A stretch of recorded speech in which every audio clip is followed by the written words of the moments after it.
વિશ્વ પર્યાવરણ દિવસ નિમિત્તે સુરેન્દ્રનગરના માલણપુર ગામે પર્યાવરણ સંરક્ષણનું અનોખું ઉદાહરણ પૂરું પાડ્યું છે। અંદાજે 1200 થી 1300 ની વસ્તી ધરાવતા ગામમાં 7000 થી વધુ વૃક્ષોનું જતન કરવામાં આવી રહ્યું છે। ગ્રામજનોએ વર્ષો સુધીના પ્રયાસોથી સૂકા વિસ્તારને હરિયાળી ચાદર ઓઢાડી છે। ગામના ઘરો, તળાવ, મંદિર અને બગીચાઓમાં મોટા પાયે વૃક્ષારોપણ કરવામાં આવ્યું છે।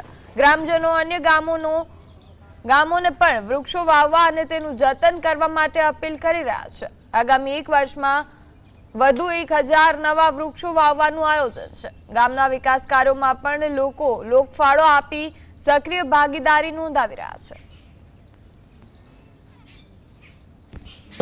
ટાઈમથી અને આ માલણપુર ગામના વડીલો યુવાનો બધાએ મળીને કરેલું છે અને ફોરેસ્ટ ખાતા એ પણ બહુ સહયોગ કર્યો છે।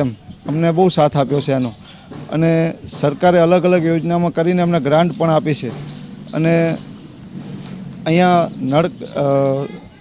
આપણે રણના લીધે તાપમાન અમારે વધારે હોય છે, તો તમે આવીને જુઓ તો 4 ડિગ્રી આજુબાજુમાં 3 થી 4 ડિગ્રી ફેર પડતો હોય છે। માટે આગામી સમયમાં અમે ઘણા બધા વૃક્ષો વાવવાના છીએ, પણ એ વૃક્ષોના ઉછેર માટે ગામ લોકો, વડીલો, યુવાનોનો એવો સાથ સહકાર છે। અને બીજી વસ્તુ એ કે આપણે ઘણી જગ્યાએ એવું થાય છે કે વૃક્ષો તો આપણે વાવી દીધા, પરંતુ તેનું જતનના જાળવણીના લીધે એનો ઉછેર થતો નથી। માટે આપણે ગમે ત્યારે વૃક્ષો વાવીએ તો એનો ઉછેર અને જતન કરી એ મહત્વનું।